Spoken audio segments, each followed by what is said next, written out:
Iman dia tu tak kira kah? Iman semata-mata, tak ada agama satu, tak ada ucap, tak ada agama. Tuhan tak kira kah dia? Maksud mengaku aku juga dia tak ada iman, dan muka tak ada amal, tak ada ucapan. Nak kira lagu mana? Dia buat ikut tu. Perbahasannya panjang. Kalau kita tengok dalam Sahih Bukhari, bab iman tu mula-mula Imam Bukhari zaman dia kuat benar. Ni Murji'ah. Tolak setiap hadis dia tolak fahaman Murji'ah. Siapa hak Murji'ah ahli sunnah ni pun tekan lah. Mana tak boleh fahaman lagu tu bahaya, boleh membawa kepada orang ni jadi cuai. Tetapi pada hakikatnya tidak ada percanggahan. Hak tu pun ahli sunnah, ni pun ahli sunnah juga. Pada hakikatnya tidak ada percanggahan.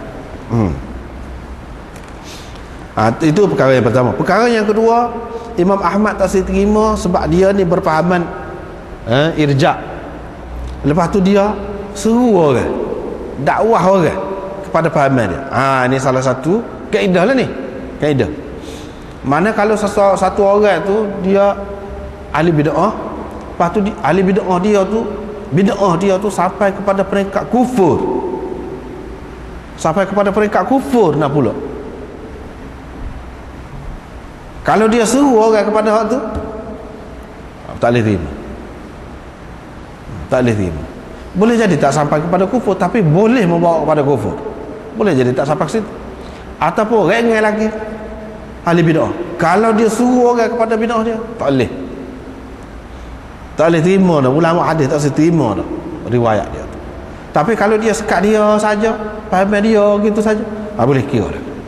Terima lagi. Itu pun ada syarat lain lah. Syarat lain pula, iaitu kalau riwayat dia tu tidak menyokong fahaman dia. Kalau menyokong fahaman dia, tak boleh. Tak boleh terima. Itu kaedahnya. Sini pun dia sebut kaedah lah tu. Kaedah.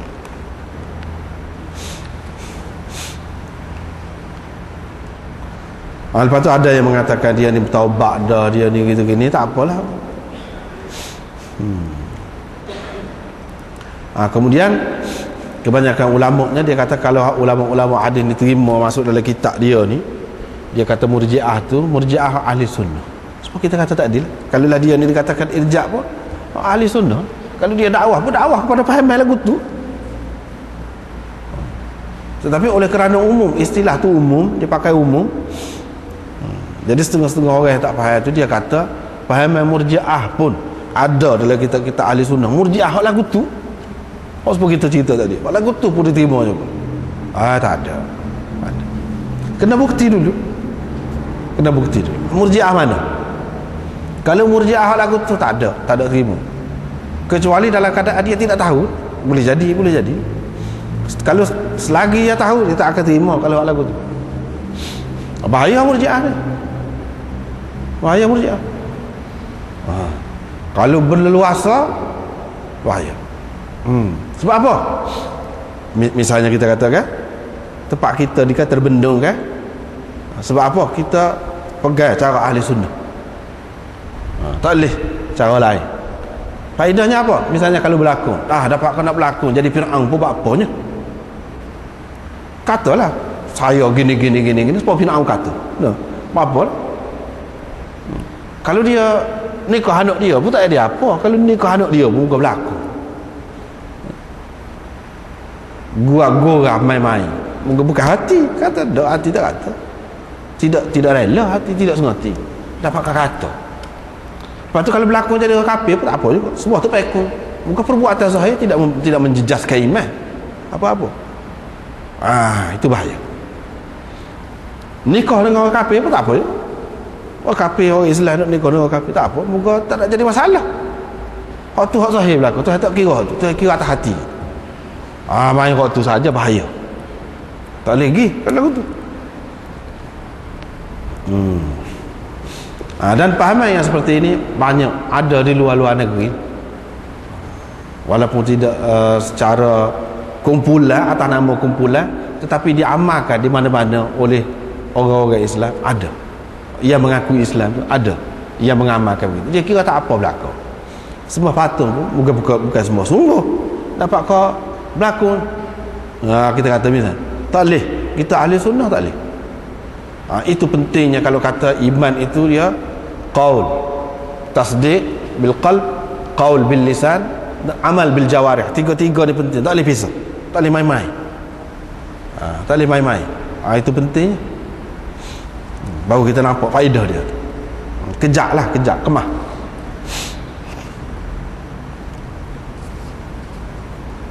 Babun fit taswib.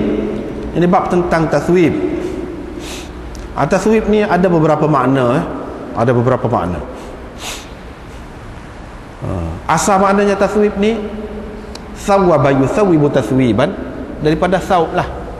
Mana orang yang duduk jauh, duduk tengah laut kalau kita kata nak selai ke, kita kata, ataupun duduk tengah bukit ke, pada pasir ke, orang tak nampak tu, dia tengok orang lalu tu kapal terbang tu, pecak baju dia, kibah-kibah baju. Itu taswib orang panggil. Perbuatan mengibah-ngibah baju, sebagai isyarat kepada sesiapa lah, sebagai isyarat kepada sesiapa. Kibah baju ke, kibah kain ke, ikutlah asal makna kain lah, kibah kain. Itu asal makna taswib.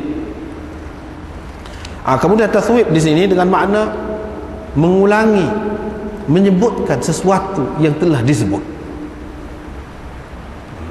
Itu pun dengan makna taswib juga. Mengulangi sesuatu yang telah disebut di lagu mana? Iaitu as-salatu khairum minan naum. Setelah seseorang tu, mana muazzin tu kata hayya 'alas salah, hayya 'alas salah, tu makna panggil pergi semayalah. Jadi as-salatu khairum minan naum, selepas dia disebutkan, maknanya itu pun cerita tentang semaya juga. Tentang semaya juga. Pada kira-kiranya ada mengandungi makna mengajak pergi semaya juga. Apabila kita kata semaya itu lebih baik lagi daripada tidur, sebab masa tu masa tidur, maknanya nak ajak orang pergi semaya lah, serupa dengan hayya 'alas salah. Selepas maknanya ajak dah orang tu hayya 'alas salah, ajak pula dengan kata as-salatu khairum minan naum. Itu pun taswib juga. Dari segi makna dia, makna asal dia.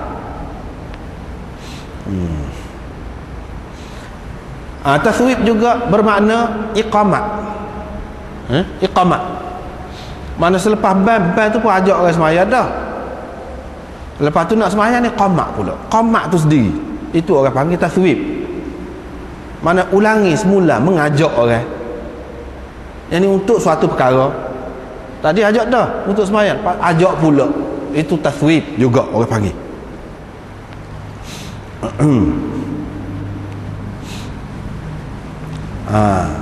Dua-dua taswib yang kita sebut sini tidak bercanggah. Bukan bid'ah, bukan bercanggah dengan ajaran Nabi SAW. Bahkan ada daripada dulu, daripada zaman Nabi SAW sampai kepada zaman kita ini, ada sama. Itu tidak bid'ah. Dalam hadis disebutkan, Ibnu Umar bila orang taswib, satu orang itu taswib pada ketika nak sembahyang zuhur ataupun nak sembahyang asar, dia pun kata, buat keluar aku ni daripada masjid ni, tak usah sembahyang sini, tak usah sembahyang sini. Dia kata bid'ah. Bid'ah tu hak mana tu taswib tu? Orang tu melakukan taswib hak mana? Bukan hak tadi. Bukan hak tadi. Sebab hak tadi memang zaman Nabi SAW, teruslah sampai ke zaman kita ni pun duk buat lah betul. Dan tidak salah, tidak bid'ah. Jadi hak mana hak bid'ah ni? Kalau kita perhati kepada hadis ni, kan, cerita ni tu, dalam zuhur dan asar. Dalam zuhur dan asar, maknanya bukan dalam semaya. Yang ni dalam bal lah, dalam bal zuhur. Kita kata bal zuhur tu nya tambah. Lepas pada hayya 'alas salah, hayya 'alal falah tu nya tambah as-salatu khairum minan naum. Katakanlah. Tu lah bid'ah ya. Mana zuhur ada kata as-salatu khairum minan naum? Walaupun mungkin orang tidur juga pada waktu zuhur. Mungkin orang tidur juga negeri hak panas kan, musim panas, orang biasa tidur zuhur pada waktu. Tapi tak boleh nak tambah mana-mana. Sementara kalau orang umumnya orang tidur, kita pun nak kata as-salatu khairum minan naum ketika zuhur atau ketika asar. Tak boleh. Sebab apa? Nabi SAW tak pernah buat tak pernah ajar lagu tu.